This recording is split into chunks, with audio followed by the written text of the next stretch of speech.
There are a lot of things I could compare ENHYPEN to. Other K-pop groups, other artists, other forms of entertainment. But today we're going to compare them to Sword Art Online, because I think watching guys sing, dance, and exist on camera is more entertaining than watching Kirito spend another 12 minutes reminding us how incredibly special he is. And honestly, this might not even be a fair fight. On one side, you have ENHYPEN, a group with music, performances, personalities, chemistry, variety content, and members who are actually fun to watch. On the other, you have Sword Art Online, a series built around an overpowered gamer, a mountain of plot armor, and a supporting cast that often seems to exist just to remind Kirito how amazing he is. So today, I'm putting them head to head. Who has better entertainment value? Who has more memorable characters? Who gives me a reason to keep watching? And most importantly, why would I rather spend my time watching ENHYPEN than sitting through another Sword Art Online arc? Because when the competition is between ENHYPEN and Sword Art Online, I don't think this is going to be much of a competition at all. Sword Art Online can't compete with ENHYPEN. Before we even get into comparing ENHYPEN to Sword Art Online, I think it's worth explaining why I actually enjoy ENHYPEN in the first place. Because this isn't just me randomly picking a K-pop group and declaring them better than an anime. ENHYPEN genuinely has a lot going for them. And the more I've gotten into the group, the more obvious it becomes why they're so entertaining to follow. For starters, the music is a huge part of it. ENHYPEN has a pretty strong range in their sound, and they're able to move between darker, more dramatic songs and lighter or more energetic ones without feeling like they're a completely different group every time. Their music has a distinct identity, and even when I'm not immediately obsessed with a particular song, there's usually something about it that sticks with me. Then there are the performances. K-pop is obviously a visual medium, and ENHYPEN is a group that knows how to put on a show. Their choreography is sharp, their performances have a lot of energy, and they actually look like they're having fun while performing. There's a big difference between simply standing on stage and performing a song versus making the performance feel like an event, and ENHYPEN is very good at the latter. But I think what really makes them enjoyable is the members themselves. They each have their own personalities, quirks, and ways of interacting with each other. That gives the group a lot more to offer outside of the music. You can watch interviews, variety content, behind-the-scenes videos, live streams, and random clips, and there's always something different happening. And that's important because when I get invested in a group, I don't just want the songs. I want to actually enjoy watching the people behind them. I want to see their personalities, their chemistry, their jokes, and the way they interact when they're not standing on a stage performing. ENHYPEN also feels like a group where the members complement each other well. They don't all have to fill exactly the same role or have the same personality. Some members naturally stand out in different situations, and that variety makes the group more interesting to follow as a whole. And then there's the fact that ENHYPEN actually gives me a reason to keep coming back. There's always another song, another performance, another piece of content, another interaction, or some completely random moment that ends up being entertaining. That's probably the biggest difference for me. When I watch ENHYPEN, I'm usually looking forward to something. When I watch Sword Art Online, I'm usually waiting for Kirito to finish reminding everyone that he's the most important person in the room. ENHYPEN gives me music I can listen to, performances I can rewatch, members I actually enjoy watching, and content that can be entertaining even when they're doing something completely unrelated to music. And that's why this comparison isn't as ridiculous to me as it might sound. Because at the end of the day, entertainment is about whether something actually entertains you. And ENHYPEN does, a lot more consistently than Sword Art Online ever has for me. Another big reason I find ENHYPEN so entertaining is their music videos. Their videos aren't just there to put the members in front of a camera while they perform the song. They actually give you something to watch. There's usually a lot going on visually, with strong sets, interesting outfits, dramatic lighting, choreography, and enough little details that the videos can be fun even when you're not paying close attention to the song itself. A lot of their music videos also have this cinematic feeling to them. There's often a story or at least some kind of theme running through the video, and the visuals help give each comeback its own identity. Instead of every video feeling like the same studio set with a few new outfits, they can feel like completely different worlds. One comeback might have a darker, more dramatic atmosphere, while another can feel brighter, more stylish, or more playful. And that's something I really appreciate, because a good music video should make me want to watch it again. ENHYPEN's videos often have enough visual variety that I can notice something new on another viewing. Maybe there's a particular scene I didn't notice the first time, a background detail, a different member getting a moment in the spotlight, or a part of the choreography that looks even better when you actually pay attention to it. The members themselves also add a lot to the experience. They have strong screen presence, and the camera work usually knows how to take advantage of that. You get close-ups, group shots, dance sequences, dramatic transitions, and plenty of moments where a member's expression or movement becomes the entire focus of the shot. When people are constantly switching positions and getting their own moments, there's always something happening on screen. And the choreography is a huge part of why the videos work so well. ENHYPEN's dance performances aren't just something you see in the background while the song plays. They're often one of the main attractions. The camera moves around the members, the formations change, and the choreography works together with the editing and visuals to make the whole thing feel much bigger than a basic performance video. That's the kind of thing that keeps me watching. I'm not sitting there wondering when the interesting part is going to start. The entire video is the interesting part. And that's where I think the comparison to Sword Art Online gets especially funny. A good ENHYPEN music video can give me a memorable song, strong visuals, attractive sets, good choreography, entertaining performances, and a bunch of moments I actually want to replay. Sword Art Online can give me Kirito standing in a field while someone explains another game mechanic that we'll probably never think about again. At least ENHYPEN knows how to keep my attention. Their music videos are colorful, dramatic, stylish, and usually packed with enough visual energy to make them enjoyable, even if you already know the song. And when a group can make me want to watch the same music video multiple times just to take everything in, I'd say they're doing something right. One thing I definitely don't like about ENHYPEN, though, is the fandom. As much as I enjoy the group, the fan base can be incredibly toxic, hostile, and weirdly unwelcoming, especially when it comes to disagreements between fans. And honestly, I don't even know which fandom I'd rather deal with between ENHYPEN fans and Sword Art Online fans. That's a genuinely difficult question because both communities have their own impressive talent for turning completely unnecessary arguments into full-blown disasters. The ENHYPEN fandom can be especially intense when it comes to misunderstandings and disagreements. Instead of simply talking things out, some people immediately start attacking each other, piling on, spreading accusations, and turning a small situation into something much bigger than it ever needed to be. And once social media gets involved, things can spiral incredibly quickly. Suddenly, hundreds or even thousands of people are involved in a situation they know almost nothing about, and somebody who was originally just another fan can end up being treated like a public enemy. A recent example of that was the situation involving another ENHYPEN fan named Mina. What started as what should have been a relatively minor misunderstanding escalated into harassment from other fans. Instead of giving her the benefit of the doubt or simply moving on, people kept piling on and making the situation worse. And tragically, that situation ended in a devastating loss of life. That is where fandom drama stops being funny. You can argue about music, you can argue about your favorite member, you can argue about whether one song is better than another. None of that matters enough to justify destroying another person's life over it. There has to be a point where people put the phone down and remember that there's an actual human being on the other side of the screen. That's why I have such a problem with toxic fandom culture in general. You can love an artist without treating other fans like enemies. You can disagree with somebody without trying to humiliate them. And you can be passionate about a group without turning every misunderstanding into a campaign against another person. So as much as I enjoy ENHYPEN, I'm not going to pretend the fandom is perfect. It absolutely isn't. And after seeing how far some fan conflicts can escalate, I honestly have no idea whether ENHYPEN fans or Sword Art Online fans would win the title of most exhausting fandom.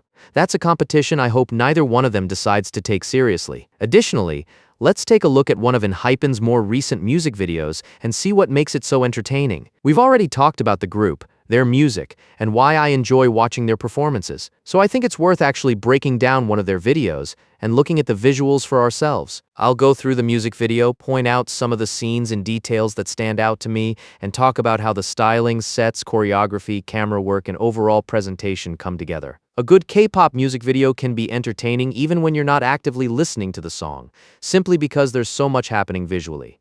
And once we're done with ENHYPEN, we can also look at a few other K-pop music videos and see how they compare. There are a lot of groups putting out incredibly creative videos, so it'll be interesting to look at some different concepts, styles, and ways of presenting a song. Basically, we've established that I enjoy ENHYPEN a lot more than Sword Art Online. Now let's actually watch some of the videos that make that comparison so easy. In this breakdown, we'll explore the lyrics and details that make ENHYPEN's Big Girls Don't Cry music video both cinematic and emotionally powerful. The lines "My mama said," Big Girls Don't Cry. It Only Hurts If You Let It is one of the most emotionally layered moments in the song, and it sets a lot of the emotional tone for the song. On the surface, it's advice about resilience, a piece of wisdom passed down from a parental figure encouraging strength in the face of hardship. But if you dig deeper, it also touches on the tension between emotion and control. The phrase "big girls don't cry" suggests that showing weakness is discouraged, that emotional pain is something to be managed quietly rather than expressed openly. It reflects societal pressures to maintain composure, which makes the line relatable on a very human level. The second part, "It Only Hurts If You Let It," adds another layer. It's not just about suppressing emotion, it's about perspective and choice. It implies that while pain is inevitable, we have some agency in how much it affects us. The line hints at emotional maturity, understanding that heartbreak, disappointment, and loss are part of life, but we can choose how we respond and how much we allow it to define us. This line resonates thematically.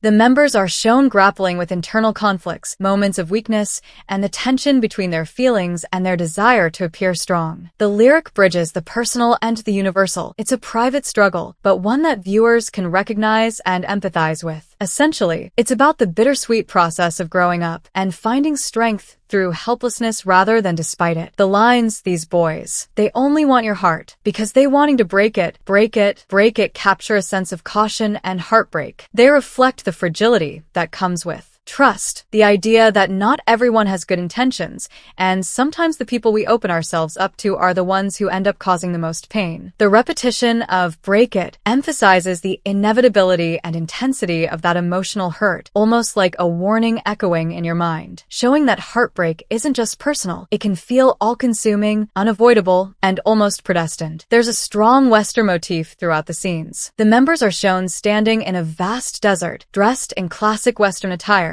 including cowboy hats, boots, and rugged jackets. The setting and styling do more than just look striking. They convey themes of isolation, resilience, and confrontation. The desert symbolizes a harsh, unforgiving environment, mirroring the emotional trials the lyrics explore, while the Western imagery evokes the idea of facing challenges head-on, like lone figures navigating a lawless frontier. The cowboy aesthetic also carries a sense of independence and self-reliance, supporting the song's message of strength in the face of emotional pain and the journey of learning to protect oneself from heartbreak. It ties together weakness, toughness, and the struggle to maintain composure while navigating emotional deserts. There's a striking scene where a billboard towers over the desert landscape, advertising something called the escape. On the billboard, 7 men are pictured, and it's clear that they represent the 7 members of a group. The imagery works on multiple levels. On one hand, it suggests fame and public image, the way the members are seen and packaged for the world, larger-than-life figures on display. On the other hand, the concept of the escape hints at a desire to break free from constraints, whether that's the pressures of expectations, the weight of emotional struggles, or the need to navigate personal freedom within a rigid environment. By placing the members on the billboard, the scene blurs the line between their public personas and their private selves, showing that while they may appear strong and untouchable on the surface, there's a deeper story beneath the image. The desert around the billboard emphasizes isolation, making it feel like these figures are both idolized and trapped at the same time, emphasizing the tension between freedom and expectation. Another billboard shows a large, striking eye staring out. At first, it seems static, almost symbolic, but then the eye suddenly begins to move. The transformation gives the image a sense of life and presence. It suggests the feeling of being constantly watched or judged, reflecting both external pressures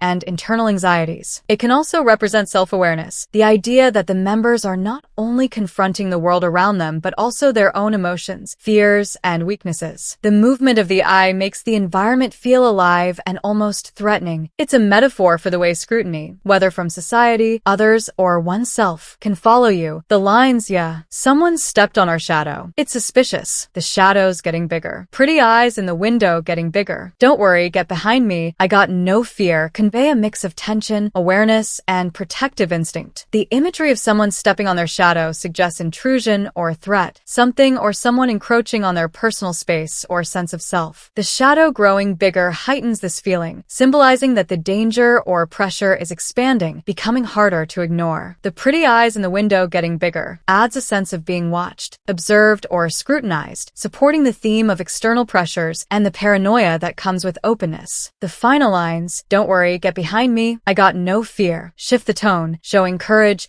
and the willingness to protect others despite the looming threat. It highlights solidarity and leadership, emphasizing the strength that comes from standing together. It reflects both the sensitivity of being exposed and the resilience needed to face that exposure without being consumed by it. During this scene, the colors are inverted and it shifts to black and white, creating a striking, almost surreal atmosphere. The inversion of colors distorts reality, giving the scene a sense of unease and emphasizing the tension present in the lyrics. Black and white removes the warmth and familiarity of color, making the environment feel colder, more stark, and more dramatic. The stylistic choice heightens the sense of being observed and the looming threats suggested by the growing shadows and the eyes in the window. It also mirrors the emotional state of the members while giving the scene a timeless, cinematic quality that makes the tension feel more intense and universal. At the same time, it shows someone spying on the members from a distance. You can see the edges of their binoculars creeping into the frame, and the way the lens zooms in emphasizes the act of surveillance. The perspective creates a feeling of intrusion,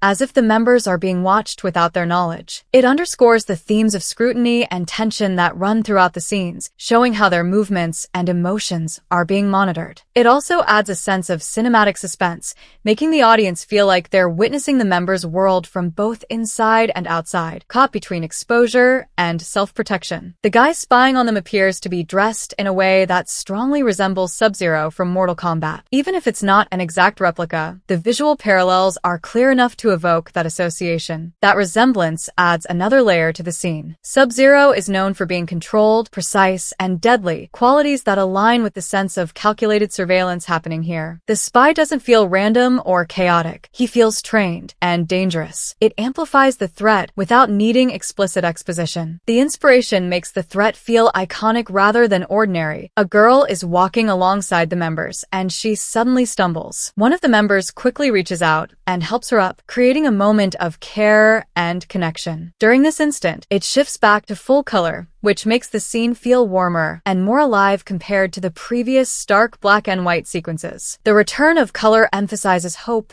support, and human connection, highlighting a contrast between the tension and fear earlier in the scenes and this small, tender moment. It supports the idea that even in difficult or threatening circumstances, there are moments of empathy and protection that bring light and reassurance. The lines, "Put on my hoodie, keep your distance," "Keep up," "Lock our hands together," and "Run out of the city," convey a sense of escape, urgency, and intimacy all at once. Putting on the hoodie suggests preparation and protection, almost like shielding oneself from the outside world or from unwanted attention. "Keep your distance" emphasizes caution, hinting at danger or the need to stay alert, while "Lock our hands together" introduces a contrasting element of trust and connection, finding safety and solidarity in someone else amid uncertainty. The phrase "run out of the city" amplifies the feeling of urgency, whether external or internal. It symbolizes leaving behind expectations, scrutiny, or emotional burdens and seeking freedom in a space where they can be themselves. In the song, the moment thematically supports the idea of escape as both a literal and metaphorical journey, an attempt to protect what's important while asserting agency in a world that feels overwhelming. It's a mix of tension, care, and rebellion, showing that fragility and courage can coexist. During this part, one of the members uses a superpower that resembles echolocation,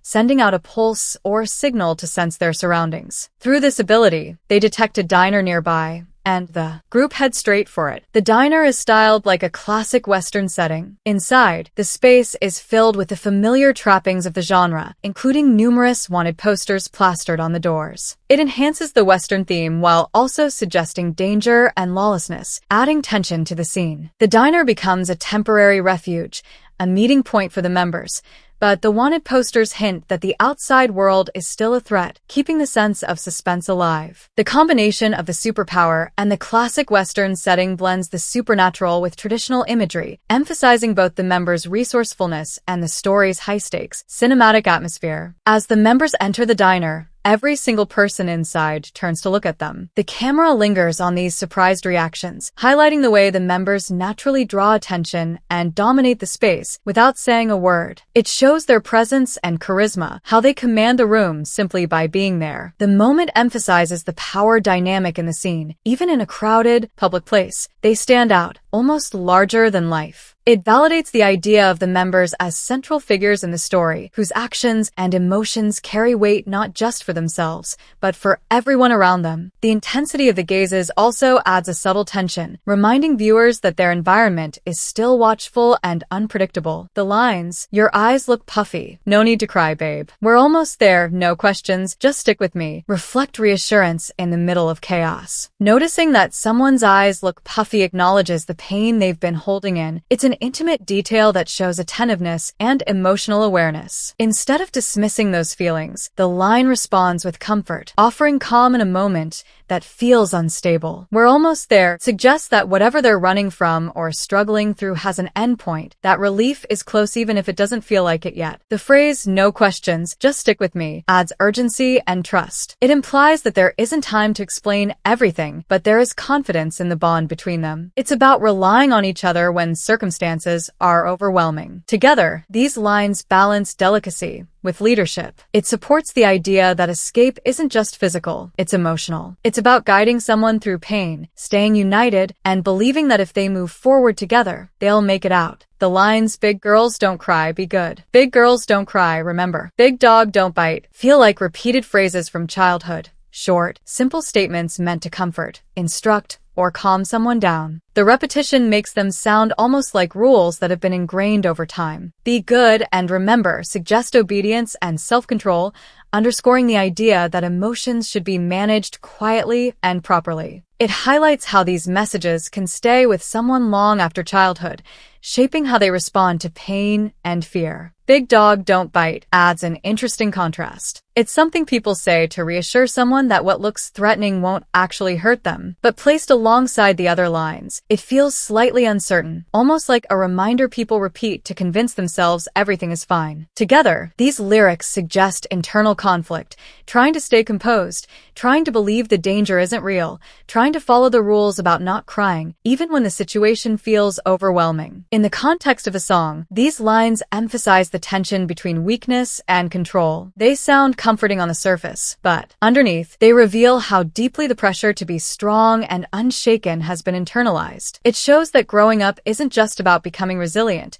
it's also about unlearning the idea that feeling hurt is a weakness. During this part, the members and the girl are sitting together in a booth inside the diner. The atmosphere shifts noticeably. They're drinking beer, leaning into the table, talking closely and laughing. It's one of the few moments that feels relaxed and grounded. The tension that followed them through the desert and into the diner softens, and for a brief time, they seem like ordinary young people just enjoying each other's company. The scene humanizes them. Instead of being watched, chased, or on edge, they're present in the moment. The laughter feels genuine, almost like a pause in the chaos. It contrasts with the earlier themes of surveillance and escape, showing that even in the middle of uncertainty, there are fleeting moments of connection and comfort. At the same time, the setting still carries that Western, slightly dangerous undertone. The diner isn't completely safe, it's just temporarily calm. That balance between warmth and underlying tension mirrors the song's emotional core. Even when you're trying to stay strong and composed, there are moments where you let your guard down, share a drink, laugh, and forget the pressure for a while. The line, "I'll keep you safe, everything's fine, be with me now," supports the protective role that's been building throughout the song. It's direct and steady, almost like a promise made in the middle of uncertainty. "I'll keep you safe" positions the speaker as a shield against whatever threats are surrounding them, whether that's external danger, emotional pain, or the pressure that's been following them since the beginning. "Everything's fine" feels less like a factual statement and more like reassurance. It's the kind of phrase people use to calm someone down, even when the situation isn't completely under control. That subtle tension adds depth to the line. It shows determination to create a sense of safety, even if the world around them is unstable. Finally, "Be with me now" brings the focus back to connection. It's not just about protection, it's about presence. It emphasizes staying together in the moment, choosing unity over fear. The previous lines are repeated here, but instead of remember, it changes to it's okay. That shift, although small, changes the emotional tone. Remember feels like a command, something you're told to hold on to, a rule you're expected to follow. It carries pressure, as if you're being reminded to stay strong and not slip. But it's okay softens that edge. It feels more compassionate, more forgiving. The change suggests growth. Instead of repeating rigid instructions about not crying or staying composed, the message becomes more comforting. It allows space for emotion rather than trying to control it. The repetition still connects back to those deeply ingrained phrases from earlier, but the wording evolves, reflecting a shift from strict resilience to emotional acceptance. Replacing remember with it's okay shows a movement away from pressure and toward reassurance, emphasizing the idea that strength doesn't have to mean emotional silence. During these scenes, the other members begin showing off their superpowers more openly, almost casually blending them into everyday moments inside the diner. One member demonstrates what looks like super speed. In a game of billiards, before his opponent can even react, he rapidly shoots every single ball into the pockets. The movement is almost too fast to fully register, creating a sharp contrast between his calm expression and the impossible precision of what he just did. It enhances the idea that their abilities are natural to them, something they control effortlessly. Another member displays what appears to be super strength. He's locked in an arm wrestling match,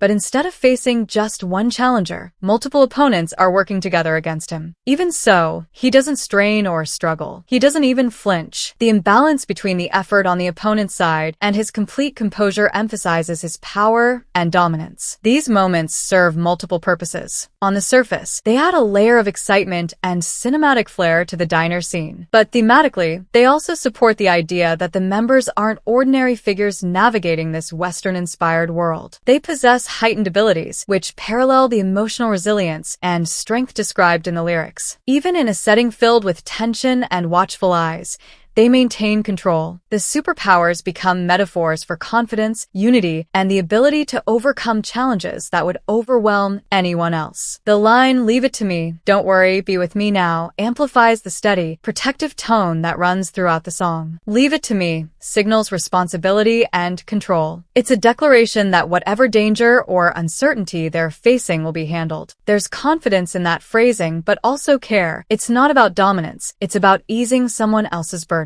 "Don't worry" continues that reassurance. It acknowledges that fear is present, that there is something to be anxious about, but it tries to quiet that fear. It's less about denying the problem and more about creating emotional stability in the middle of it. The repetition of comfort throughout these lines shows how important reassurance is within the narrative. Finally, "Be with me now" brings everything back to connection. More than just protection, the focus is on togetherness. It emphasizes staying close, staying united, and choosing trust over panic. One of the members demonstrates a remarkable ability that seems like super aim while playing darts. Every time he throws, the dart hits the bullseye with perfect precision. The way it's filmed emphasizes his control and focus. There's no hesitation, no misstep, just flawless execution. The power stands out because it's both subtle and impressive, a quiet but undeniable display of ability. It highlights the diversity of the members' strengths, showing that each one has a unique way of navigating challenges. While some powers are loud and dramatic, like speed or strength, this super aim conveys mastery, patience, and confidence. It also supports the playful, almost cinematic tone of the diner scenes, where extraordinary abilities are integrated into everyday activities, making the members' world feel both grounded and fantastical at the same time. The lines, "Wow, you want to know where we are? The roof, beneath the Milky Way," introduce a shift in scale and atmosphere. After scenes filled with tension, surveillance, and urgency, this lyric feels expansive and almost surreal. Being on the roof suggests elevation, above the chaos, above whatever was chasing them. It's a literal and symbolic escape from confinement. Beneath the Milky Way widens that perspective even further. It places them under the vastness of the universe, making their struggles feel smaller in comparison. The image of the Milky Way carries a sense of wonder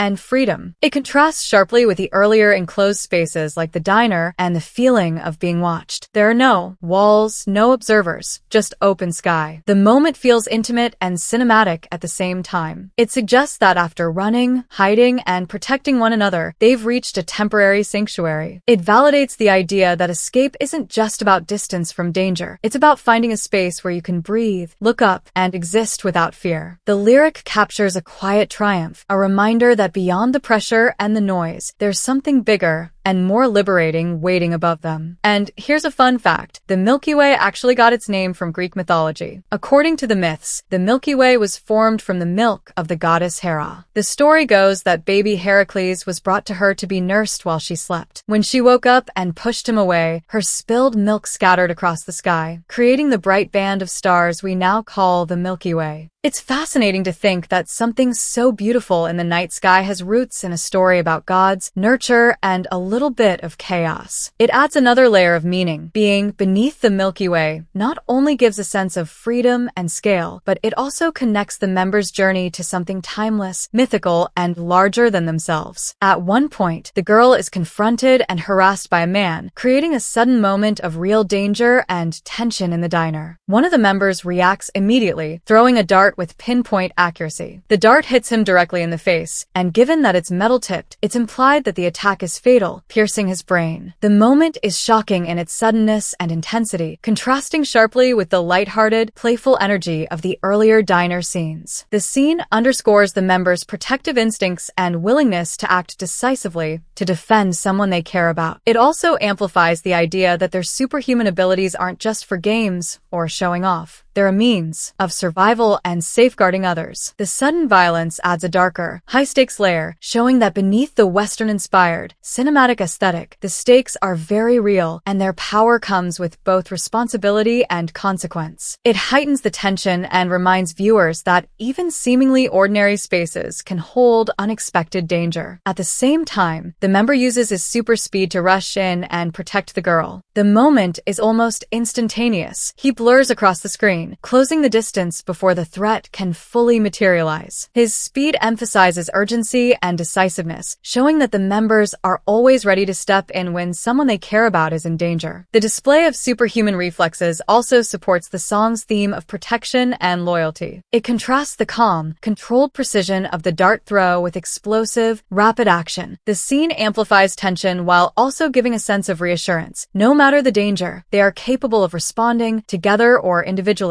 to keep those they care about safe. It adds cinematic excitement and underscores the idea that their powers are extensions of their emotional bonds and commitment to each other. The lyrics Salu, get on the sofa, get cozy, babe.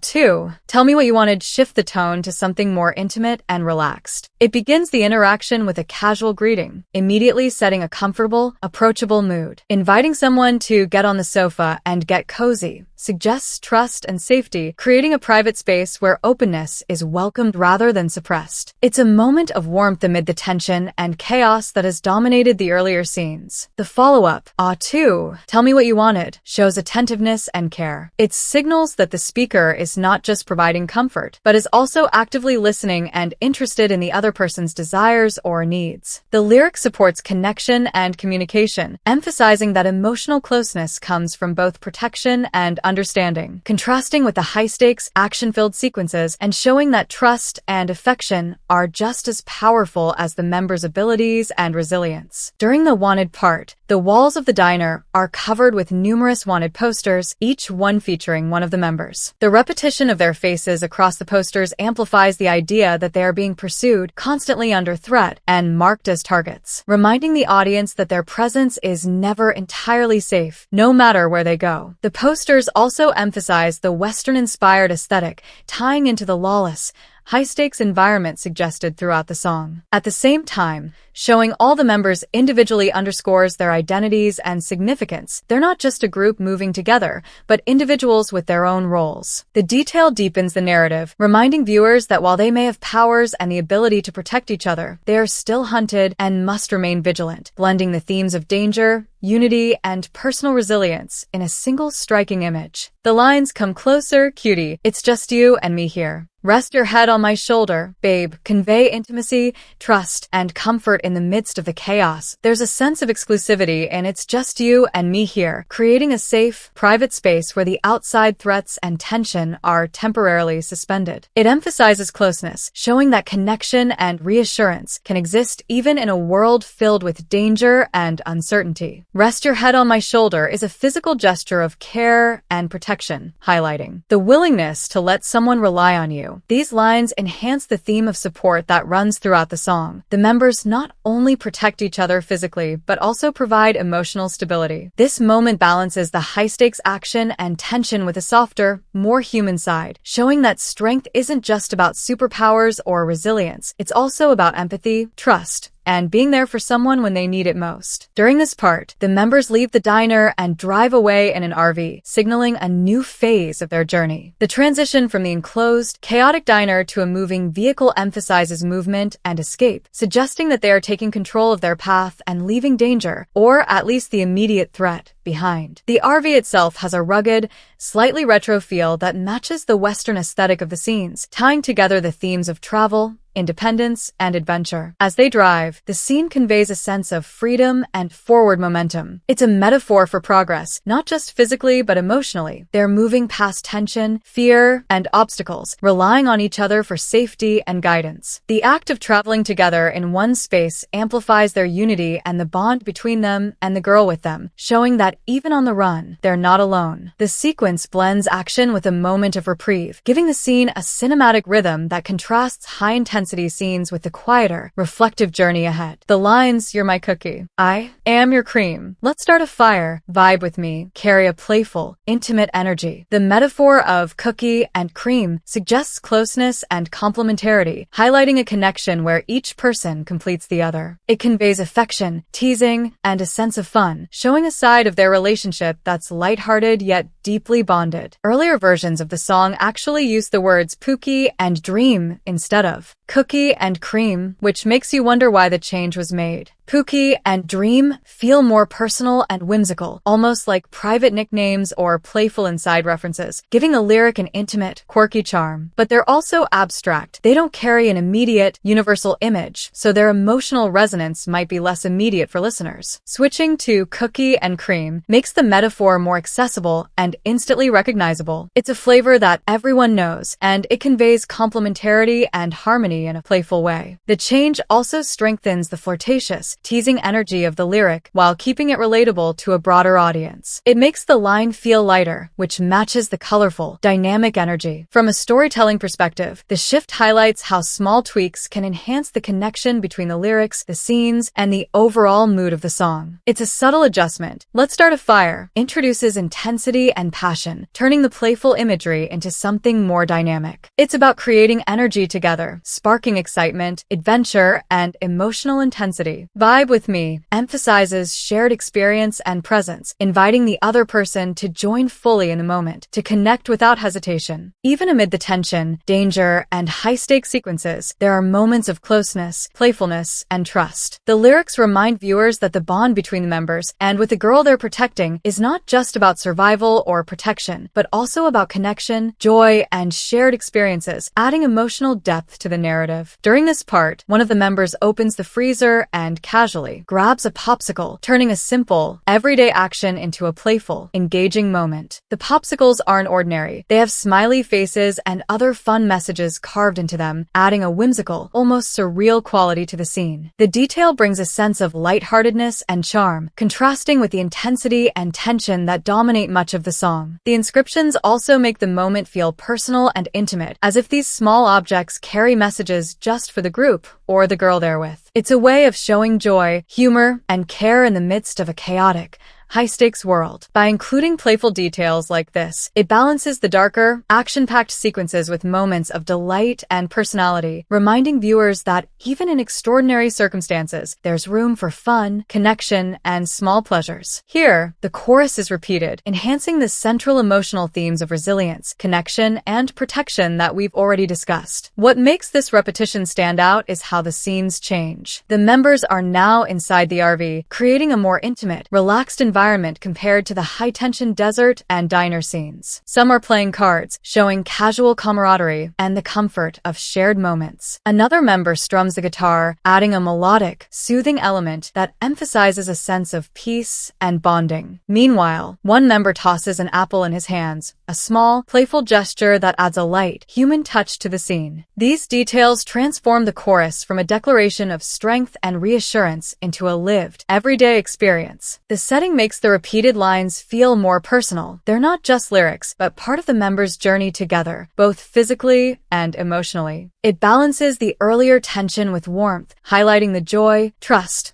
and normalcy they find in each other's presence. By pairing the same chorus with different, calmer scenes, it validates that resilience isn't only about facing danger, it's also about finding comfort and connection in the people you trust. One of the members playing cards is shown holding an ace, king, queen, jack, and 10 of the same suit. It's a royal flush, the highest possible hand in poker. It carries more than just playful significance. It supports the idea of skill, strategy, and control. In the midst of their journey and the chaos surrounding them, holding a royal flush suggests mastery and confidence, a moment where they are in complete command of the situation. It also subtly mirrors the themes of the song. The bond between the members and their combined abilities make them formidable and almost untouchable. The detail adds a layer of clever symbolism, turning a casual card game into a representation of luck, strength, and unity. Even in moments of relaxation and play, it continues to emphasize that the members' talents, coordination, and resilience set them apart. The next scene shifts to a gas station, marking another change in the journey's setting while maintaining the narrative flow. The repetition of the lines from the intro ties the story together, creating a cyclical feeling and reminding viewers of the themes introduced at the very beginning: resilience, caution, and emotional vigilance. The gas station itself feels transitional, a brief stop along the road, emphasizing movement and the idea of being between destinations. It supports the Western-inspired, cinematic aesthetic. The open space, neon signs, and isolated setting add a sense of suspense and anticipation. Repeating the intro lines here also gives them new weight. They're no longer just a prelude, but a reflection of everything the members have experienced so far: the chase, the protection of each other, the moments of connection, and the challenges they've faced. It underscores the continuity of their journey, showing that even as the scenery changes, the emotional stakes remain consistent, and their roles as protectors and companions continue to define the story. One of the members uses his echolocation-like powers, sending out pulses that reveal the environment around them. Through this ability, he detects a building in the distance, signaling the next point in their journey. The use of his power emphasizes both his awareness and the group's resourcefulness. They're not wandering blindly, but actively navigating and scouting their path. The scene highlights how the members' abilities are practical as well as dramatic. Echolocation here serves as a tool for strategy and safety, showing that their powers aren't just for show. They help them anticipate danger and make informed decisions. It adds a dynamic layer to the scenes, with pulses and scans suggesting an almost supernatural perception of the world. The discovery of the building also builds suspense and curiosity. What will they find there? Is it refuge, danger, or another twist in their journey? It keeps the narrative moving while emphasizing the theme of vigilance and preparedness that threads through the scenes. And that's the full breakdown for Big Girls Don't Cry. Overall, the song is about the journey of navigating emotional pain while maintaining resilience. It explores the push and pull between letting yourself feel hurt and learning to protect yourself, highlighting the lessons we carry from both personal experiences and the guidance of others. At the same time, the song emphasizes connection and trust. Whether it's the bond between the members or the care shown toward the girl in the scenes, it's clear that support, loyalty, and closeness are central themes. The lyrics, paired with the cinematic shots, showcase both high-stakes action and tender, human moments, blending intensity with intimacy. Ultimately, Big Girls Don't Cry is about growth, emotional awareness, and finding strength through connection. It balances tension with playfulness, danger with care, and personal resilience with collective support, creating a story that's both thrilling and deeply relatable. The scenes enhance these themes, turning the song's emotions into a vivid, cinematic journey that highlights the members' personalities, powers, and bonds in a way that makes the story feel alive and compelling. What do you think? Did the breakdown highlight the moments and themes you noticed? Or did anything stand out to you in a different way? Which K-pop music video should be broken down next? Drop your ideas in the comment section so we can explore your favorites in future breakdowns. If you enjoyed this analysis, make sure to give it a like, leave a comment, and hit that subscribe button so you don't miss any upcoming content. BTS's Swim MV is packed with subtle details and hidden meanings that many viewers might have missed on first watch. One clever detail appears in the compass. Instead of the traditional cardinal directions N, E, S, and W, it displays the letters S, W, I, and M. It's a deliberate visual nod to the song's title, Swim. The woman featured in the MV is actress Lily Reinhart, who viewers may recognize from her role as Betty Cooper on the CW teen drama Riverdale. In September 2020, Lily published a book titled Swimming Lessons, which is a collection of her poetry. This creates a playful parallel between the song's title and the title of her book. This part of the MV was filmed at the Lisbon Maritime Museum in Portugal. The woman is looking at a model of the frigate Ulysses. It's an iconic vessel known for its role in Portugal's naval history. The name Ulysses is the Latin version of Odysseus, the legendary hero from Greek mythology. He's best known from Homer's epic poems The Iliad and the Odyssey, where he's celebrated for his intelligence, resourcefulness, and long, adventurous journey home to Ithaca after the Trojan War. This connection fits perfectly at the themes of the song itself. It's about having the determination and resolve to keep moving forward, even when faced with obstacles and challenges. Ulysses was later refitted and renamed Urania, after the Greek muse of astronomy and astrology. The name of the ship is another meaningful detail. It shares its name with the album itself. It's a traditional Korean folk song with deep cultural significance, often seen as an unofficial national anthem. An interesting historical connection is that BTS actually performed a version of this song back in 2016 at K-Pop in France. This performance shows that the group has long engaged with this iconic Korean folk song, bridging traditional music with their contemporary style. The moment where all 7 members are on the ship also feels especially significant. It mirrors the story depicted in the animation trailer, where 7 Koreans board a ship bound for America to attend Howard University. Another easy-to-miss detail is the ship's flag, which is the album's logo. One intriguing detail is the engine or the telegraph. It is displayed in German rather than English or Korean. The picture on the wall appears to show a 19th century steam frigate. These ships combine sails with a smokestack, allowing them to use steam when needed while still relying on wind for long voyages.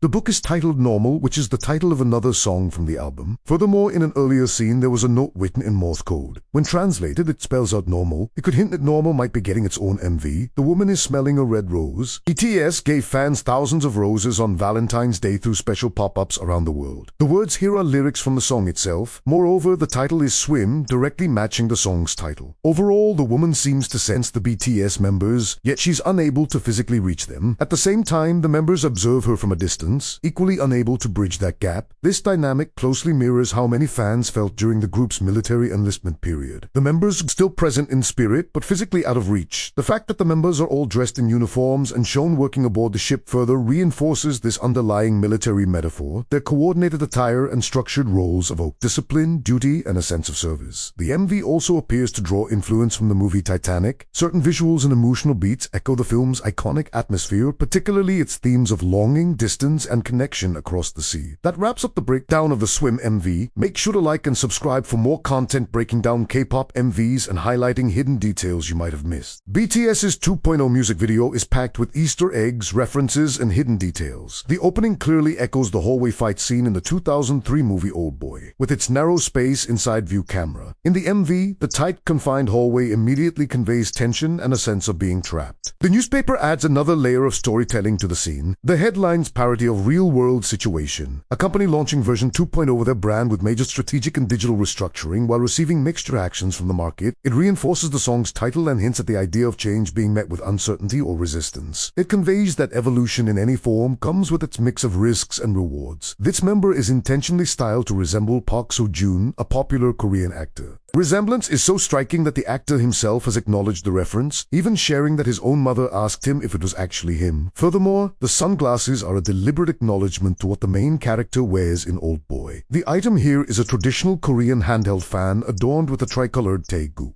Its iconic symbol carries deep cultural significance, representing balance and harmony. It's the same principle depicted on the South Korean flag. By including the fan, BTS not only roots the visuals in Korean heritage, but also adds symbolic depth. The line, "You know how I do," plays on sound in a clever way. Do closely matches the Korean word for the number 2. One of the members has a tattoo of the different phases of the moon running along his spine. The moon's phases usually represent change, growth, and the passage of time, showing how nothing stays the same forever. It reinforces the theme that growth isn't instant, it happens in stages. He originally only had a single crescent moon tattoo, which was meant to represent the specific moon phase during BTS's debut. Later on, he added the full set of moon phases. That change didn't come out of nowhere. It was inspired by fan art that another member showed him, which he ended up really liking. The scene where the member changing costumes could be seen as a playful break of the fourth wall. It draws attention to the performative nature of K-pop MVs, where idols frequently switch outfits to match different concepts, moods, or visual aesthetics. By showing the costume change on screen, the video highlights this behind-the-scenes aspect in a tongue-in-cheek way. This moment adds humor and relatability, while reminding viewers of the constructed, highly stylized world of K-pop visuals and the constant reinvention that defines the genre. The set of this scene echoes another memorable location from Old Boy. The line "hit him up like Pop" works as a subtle wordplay that likely nods to Tupac Shakur. It sounds like "hit him up like Pac." Released in 1996, "Hit 'Em Up" is a diss track by Tupac featuring the Outlaws. That song is known for its aggressive tone and confident delivery, so the reference carries that same kind of energy. The line "Fear Me or Fear Me Not" could allude to the group Le Seraphim, which is under the same parent company as BTS. The name is an anagram of "I'm Fearless," and their fandom is called Fear Not. The line "Let It Be, Let It Bleed" cleverly references two iconic albums, Let It Be by the Beatles and Let It Bleed by the Rolling Stones. This dual reference connects modern music storytelling with the legacy of two of the most influential rock bands of all time. The director of Old Boy is given a special thanks in the credits, and that's a choice that carries a lot of weight. Given that this music video draws heavily from Old Boy's aesthetic and narrative style, the mention shows both inspiration and respect. That concludes the breakdown of this MV. If you notice any hidden details or Easter eggs that weren't mentioned, share them in the comments. Which K-pop MV should be analyzed next? Leave suggestions below for future breakdowns. If this video was enjoyable, make sure to like and subscribe.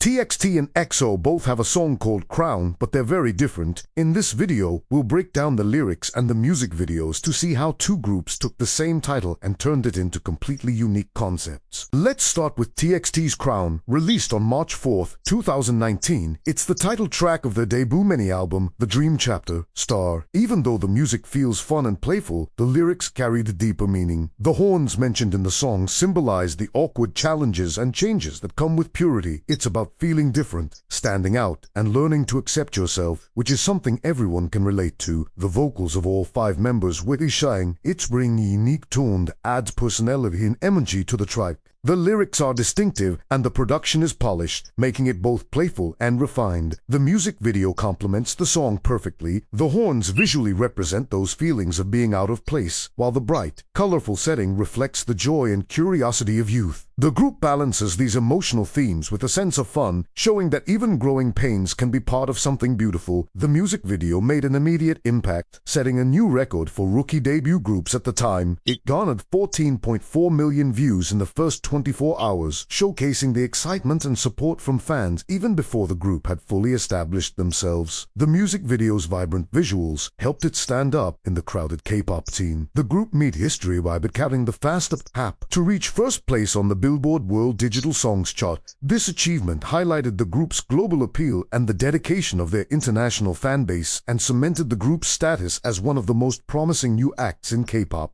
The song achieved significant success on South Korean music shows, winning multiple awards across popular programs. Now let's take a look at EXO's Crown. This song is the title track of their X studio album, and it was released on January 19th, 2026.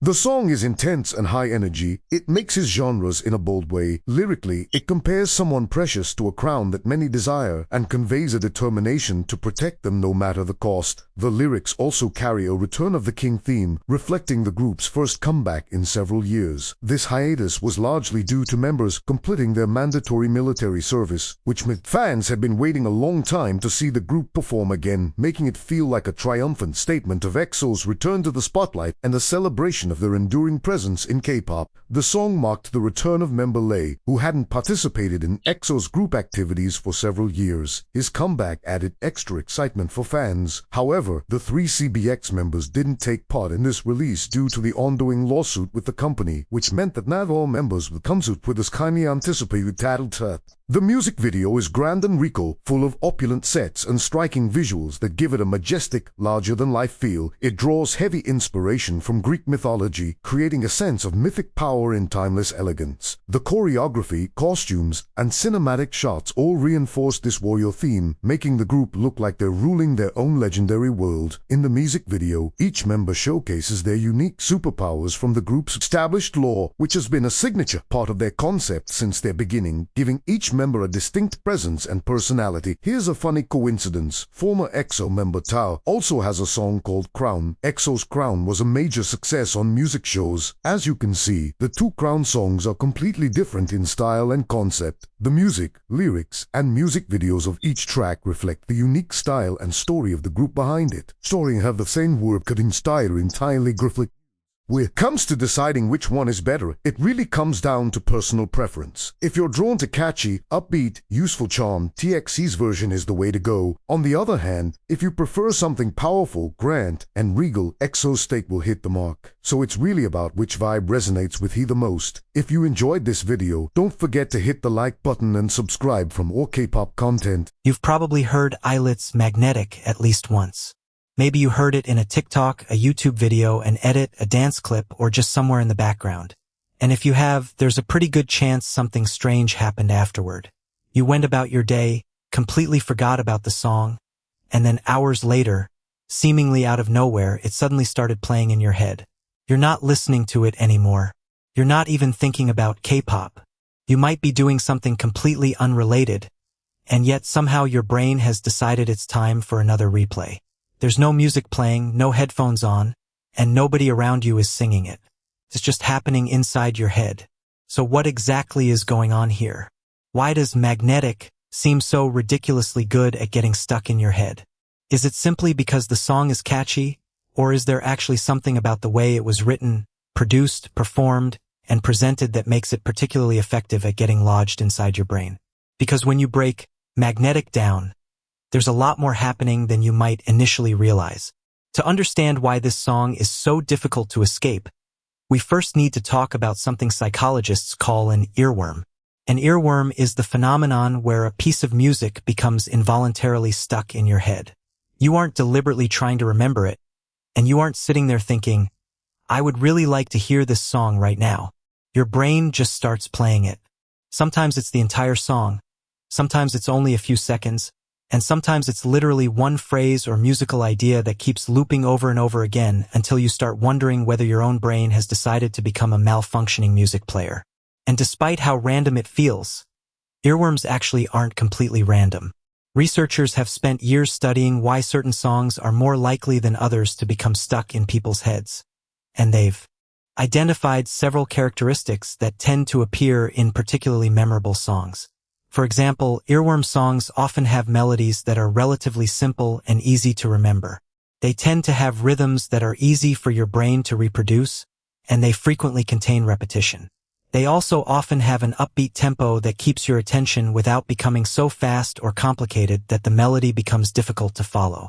But here's where things get interesting. The songs that become the strongest earworms aren't necessarily the simplest songs. In fact, sometimes a little bit of unpredictability can make a melody even more memorable. Your brain likes patterns, but it also pays attention when those patterns aren't exactly what it expected. Imagine hearing the same musical idea repeatedly. Your brain starts predicting what comes next. Then suddenly, something changes slightly. Not enough to completely disrupt the pattern, but just enough to make you notice. Your brain essentially goes, wait, that was different.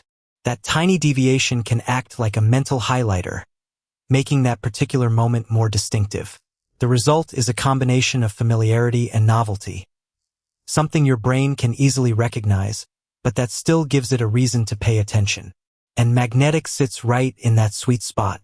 It's upbeat without being overwhelming, the melody is straightforward enough to become familiar very quickly, and the rhythm gives your brain something consistent to latch onto.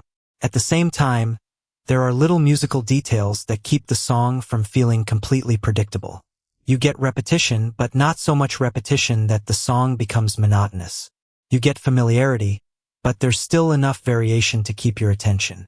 That balance is extremely important because your brain needs something it can remember, but it also needs something distinctive enough to separate that memory from everything else you hear throughout the day. There's another factor that makes all of this significantly more powerful. Exposure. Even the catchiest song in the world probably isn't going to become an earworm if you never hear it. The more often you encounter a song, the more opportunities your brain has to encode it into memory. And Magnetic had an enormous amount of exposure. It didn't just exist as a song you could listen to whenever you wanted. It became part of the internet. You heard it in short-form videos, edits, memes, dance clips, fan-made content, YouTube videos, and TikToks. Even if you weren't actively searching for Magnetic, there was a good chance an algorithm was more than happy to put it in front of you anyway. That matters because every one of those encounters gives your brain another opportunity to reinforce the song.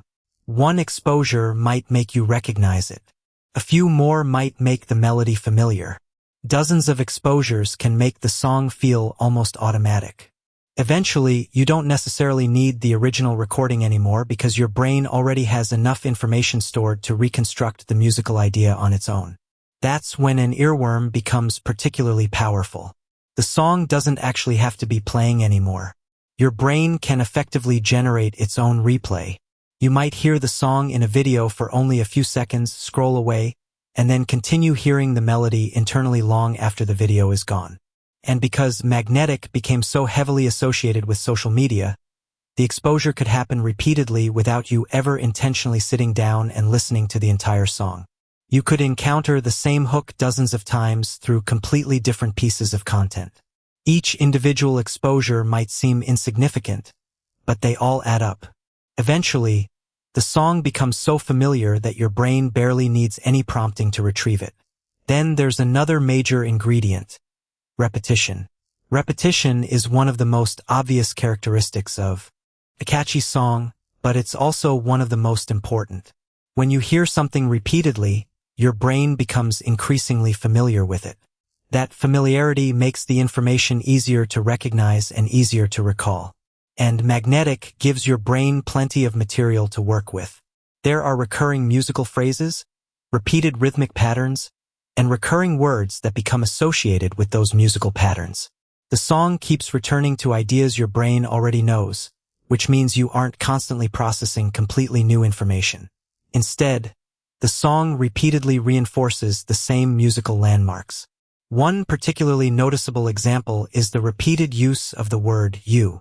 It appears at important moments throughout the song, and because it's attached to recognizable rhythmic and melodic patterns, it becomes more than just another word.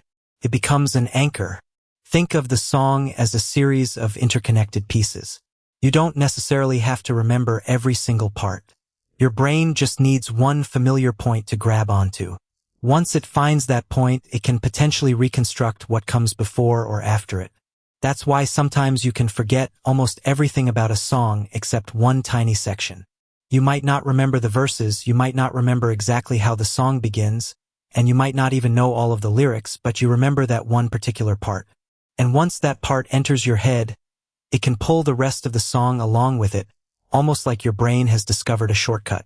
And where does this repeated word show up? The chorus. Of course it does. The chorus is typically one of the most memorable sections of a song. It's usually designed to be recognizable, repeatable, and easy for listeners to sing or remember. So when you combine repetition with one of the most memorable sections of the song, you're essentially giving your brain exactly the kind of material an earworm needs. The chorus becomes a mental landmark, and every time your brain reaches that landmark, it reinforces the association again. That makes it easier for the chorus to come back later, even when you aren't consciously trying to remember it. But Magnetic doesn't stop at the audio.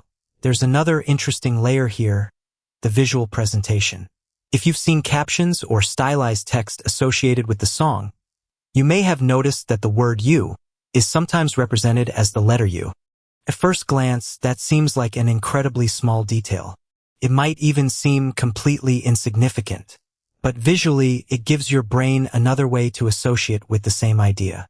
Instead of simply hearing a sound, you're potentially seeing a symbol. Instead of only processing a word, you're connecting that word with a recognizable visual representation. Your brain can associate the sound, the meaning, the spelling, and the visual appearance together, giving that repeated idea more context than it would have on its own. And there's even a fun visual connection hiding in the letter itself. The letter U has a curved shape that can vaguely resemble the form of a horseshoe magnet. Considering the song is literally called Magnetic, that makes the visual association feel surprisingly appropriate. Now, this doesn't mean your brain is consciously looking at the letter U and thinking, "Ah yes, magnetism." That's obviously not how memory works. But as a piece of visual branding and symbolism, it reinforces the concept. The song is about attraction. The title is Magnetic. The imagery surrounding the song reinforces that idea, and the repeated visual and musical elements give your brain even more ways to connect everything together. And that's where the title itself becomes particularly interesting. Magnetic isn't just describing something that's catchy. The concept of magnetism is actually a pretty good metaphor for what the song does to your attention. You encounter it, move on with your day, and then somehow it pulls you back. The song doesn't need to constantly demand your attention. It simply needs to leave behind a strong enough pattern that your brain can retrieve it later. Once that pattern has been established, the song can seemingly reappear whenever it wants. And because you've already heard it so many times, your brain doesn't have to work very hard to reconstruct it.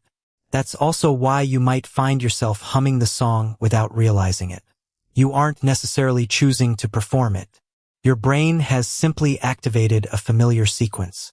And because the sequence is relatively easy to reproduce, it doesn't require the same level of conscious attention as trying to remember something complicated.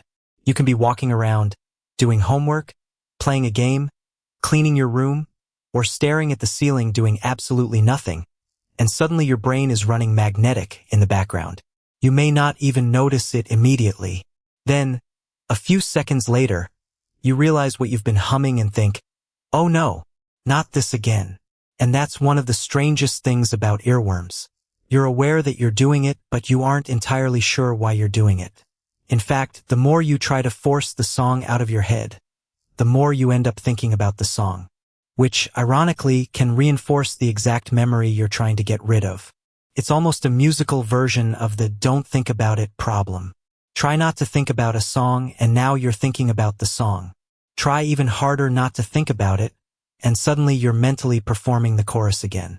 Congratulations! You've accidentally promoted the song from a background thought to the main event. This is why Magnetic is such an interesting example of an earworm. Its popularity certainly matters.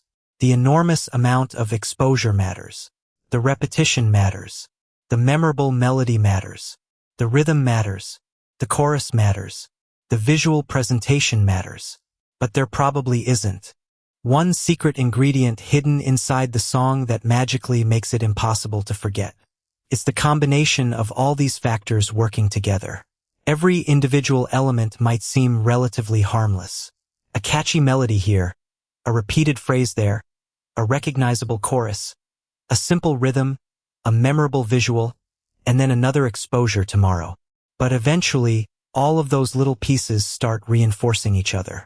And that's when the song stops feeling like something you're simply listening to and starts feeling like something your brain has memorized. At that point, you don't need the original recording. You don't need the music video. You don't even need someone else to mention the song. Sometimes all it takes is one tiny association, one word, one rhythm, or one familiar melodic pattern, and suddenly the entire thing comes rushing back. So why is Magnetic so difficult to ignore?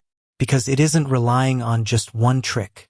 It gives your brain patterns it can easily recognize, repetition it can easily remember, musical details that are distinctive enough to stand out, and constant exposure that keeps reinforcing those memories. Once your brain has learned the pattern, it doesn't need the song to be playing anymore. It can do the rest itself. And there's something almost fitting about that when you consider the name of the song. A magnet doesn't have to chase you. It doesn't have to demand your attention.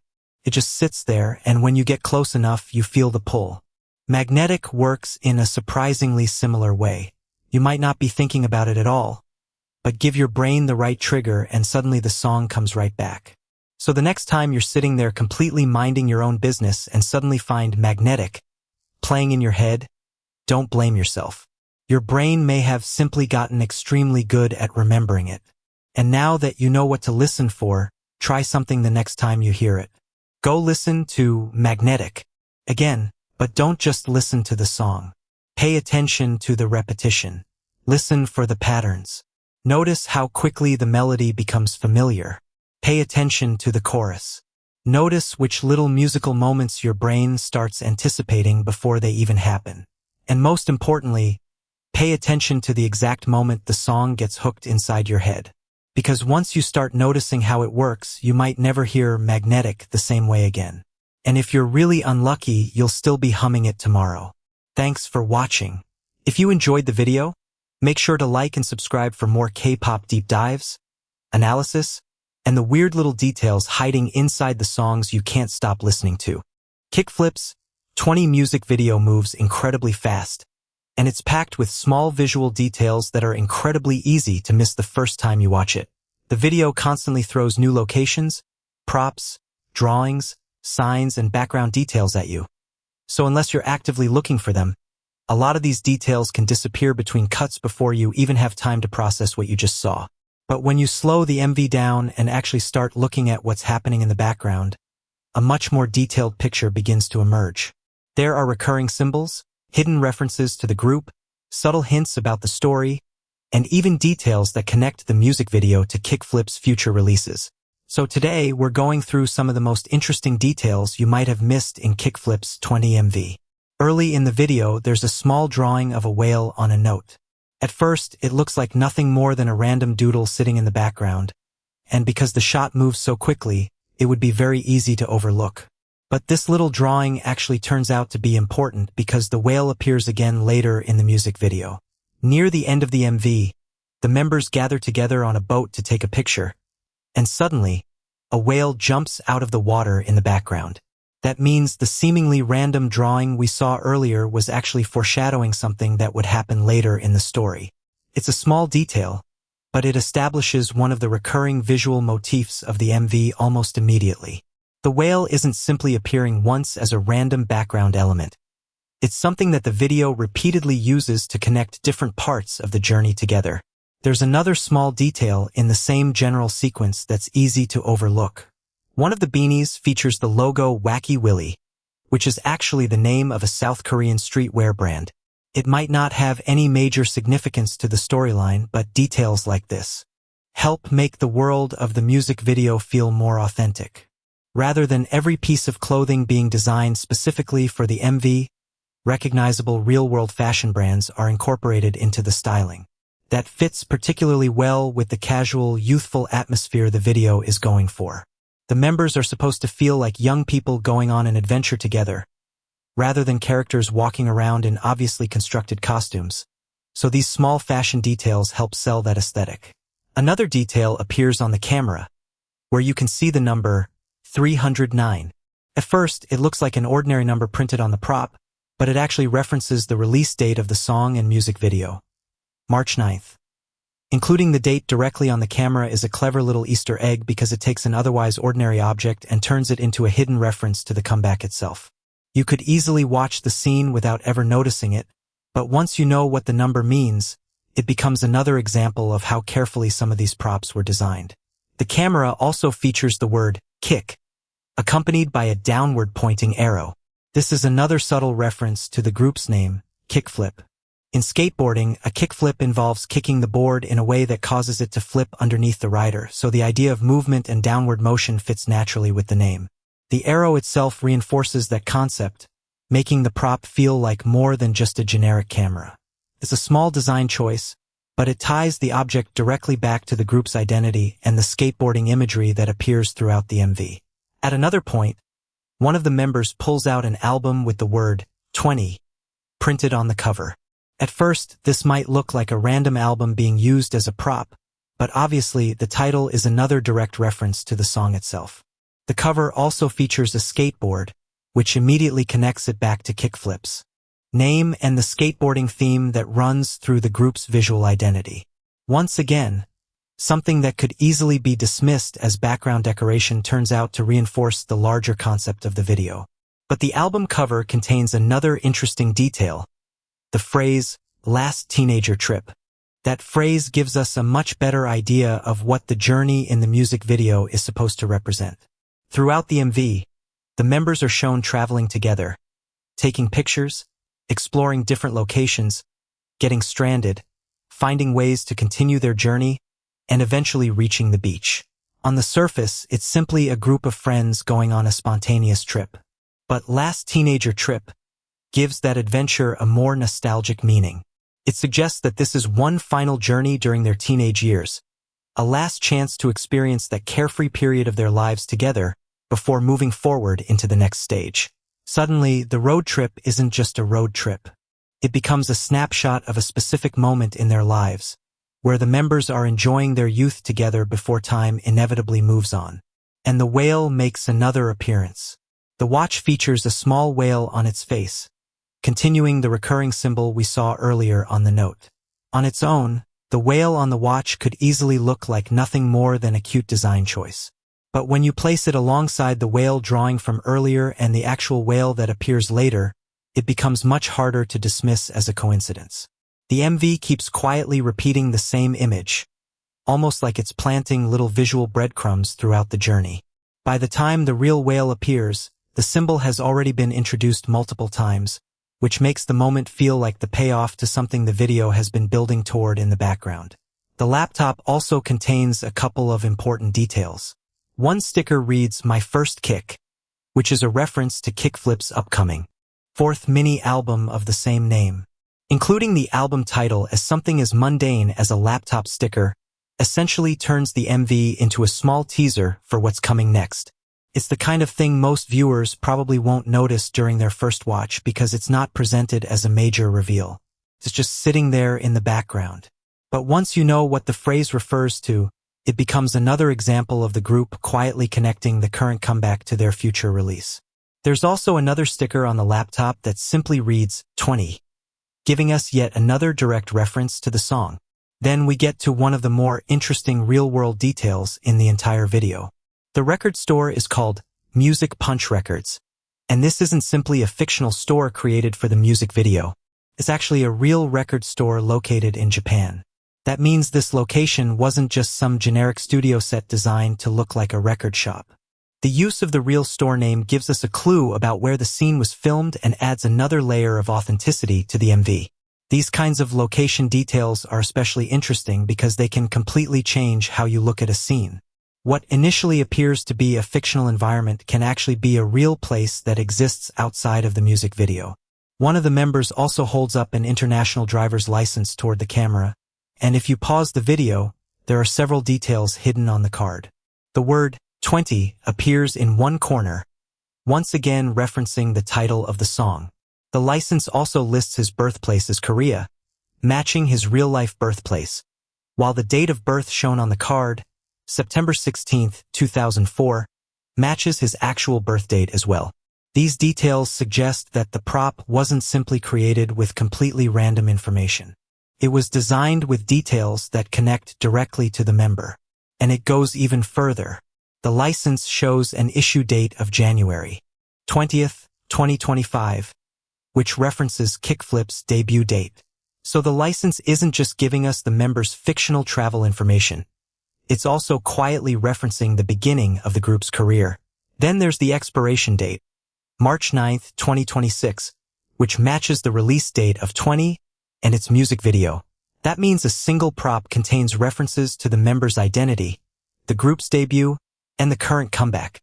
What looks like a completely ordinary license is actually packed with little pieces of Kickflip's timeline. Then we get another shot of the wall covered in post-it notes.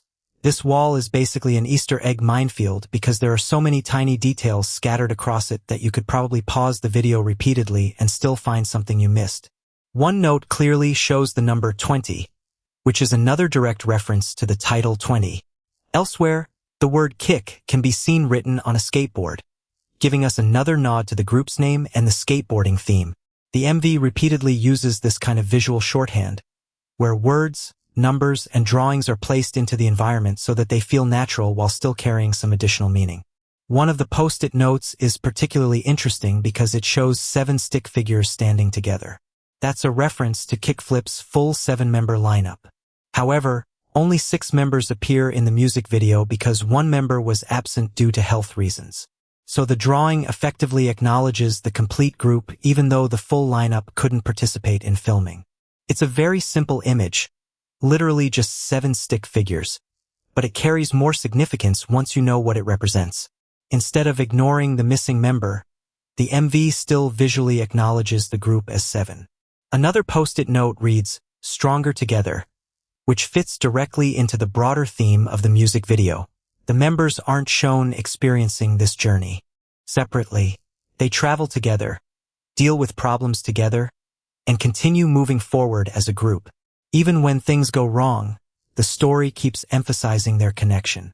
The phrase "stronger together" therefore acts almost like a summary of the message behind the journey. The important part isn't simply reaching the destination, but experiencing everything along the way with the people beside you. There's also a drawing of a beach on one of the post-it notes. Again, it would be easy to dismiss this as another random doodle, but it actually connects to where the members eventually end up. The group's journey leads them toward the beach, meaning the drawing effectively foreshadows their destination. This is another example of the MV using small background details to hint at things that haven't happened yet. Instead of simply showing the beach when the members arrive, the video gives us a tiny preview earlier through the drawings on the wall. Eventually, the members' journey takes an unexpected turn when their car breaks down in the middle of the road. With no obvious way to continue, they resort to hitchhiking, and eventually a man driving a truck stops and picks them up. If you look closely at the truck's license plate, you can see the number 777. The number 7 is commonly associated with luck and good fortune, so using 777 here could be interpreted as a visual representation of the members getting lucky at exactly the moment they need help. Their trip has gone wrong, their car has broken down, and then suddenly, someone arrives to rescue them. The license plate becomes a tiny visual joke about how fortunate their situation turns out to be. The vehicle itself is also worth pointing out. The truck appears to be a Japanese K-truck, which is a type of small, lightweight utility vehicle commonly used in Japan for transportation and work. K-trucks are known for their compact dimensions and practicality, and they're particularly common in both urban and rural environments. Seeing one in this scene provides another subtle clue that the music video was filmed in Japan. Combined with the real record store location and other environmental details, the vehicle helps reinforce the sense that the members are actually traveling through a real Japanese setting rather than moving through a series of artificial sets. And then there's the cardboard sign the members use while trying to hitchhike. If you look closely, the cardboard appears to have originally been part of a Hershey's miniatures box. This is probably one of the least important details in the entire MV, but it's also one of those details that makes the scene feel more believable. Instead of using a perfectly clean, professionally manufactured sign, they're literally using whatever piece of cardboard they can find. It gives the scene a little more personality and makes their situation feel appropriately improvised. Eventually, the members finally make it to the beach, where they're shown standing at the top of a lighthouse. And, once again, the music video actually foreshadowed this moment earlier. Remember the map that one of the members was drawing? That map included a lighthouse as one of the destinations along their journey. So when the group finally reaches the lighthouse later in the video, we're seeing the payoff to something that was established much earlier. The location doesn't simply appear out of nowhere. The MV quietly told us where the journey was going before the members ever got there. And if you look even more closely at that map, you can spot another whale drawn on it. At this point, the whale has appeared on multiple objects throughout the MV. The note, the watch, the map, and eventually in the real world when the members see one from the boat. The repetition makes it increasingly clear that the whale is one of the video's central recurring visual motifs. What initially looks like a random doodle becomes part of a much larger pattern. The members eventually get onto a boat and take a picture together, bringing us back to another important prop: the camera. Earlier in the MV, the camera displayed the number 10, but now the number 20 can be seen highlighted in yellow. That change is interesting because it can be interpreted as a visual representation of progression. The members have moved forward in their journey, and the number has moved forward with them. Whether it's intended as a literal measurement of time or simply another reference to the song's title, the transition from 10 to 20 reinforces the idea of movement and progression. The group started somewhere, went through an entire adventure together, and eventually arrived at this moment where they can look back on everything that happened. There's also an interesting production detail hidden in the credits for the song. The producer is J.Y. Park, also known as the Asian Soul. Both names refer to Park Jin-young, the well-known singer, songwriter, producer, and founder of JYP Entertainment. He has been involved in producing and writing music for numerous artists under the company, and the Asian Soul is one of the names he has used throughout his career. The name itself reflects his connection to soul and R&B music, making it another small piece of background information worth knowing when looking at the people behind the song. And just when you think we've finished with the post-it wall, the video gives us another look at it, revealing even more details. One note says 20, providing another obvious reference to the song title. Another features a skateboard alongside the word skateboard, continuing the skateboarding imagery associated with kickflip. And, of course, another whale drawing can be spotted among the notes. At this point, the pattern is impossible to miss. The MV keeps returning to the same handful of concepts: 20 kicks, skateboards, whales, travel, friendship, and the journey itself, and spreads those ideas across props, backgrounds, clothing, and locations. And that's ultimately what makes 20 so interesting to break down. The MV isn't simply telling its story through the major scenes. A lot of the storytelling is happening in the background. A number on a camera references the release date. A driver's license contains multiple dates connected to the group's history. A laptop sticker teases a future album. A drawing foreshadows a later location. A whale appears repeatedly before eventually becoming part of the actual scenery. 7 stick figures acknowledge the complete lineup even though only 6 members could participate in filming. Even something as ordinary as a truck license plate can potentially carry an additional meaning. None of these details are necessarily important enough to understand the basic story of the music video. You can watch 20 without noticing any of them and still understand that the members are going on a carefree journey together. But when you start putting all of these details together, the MV becomes much more deliberate.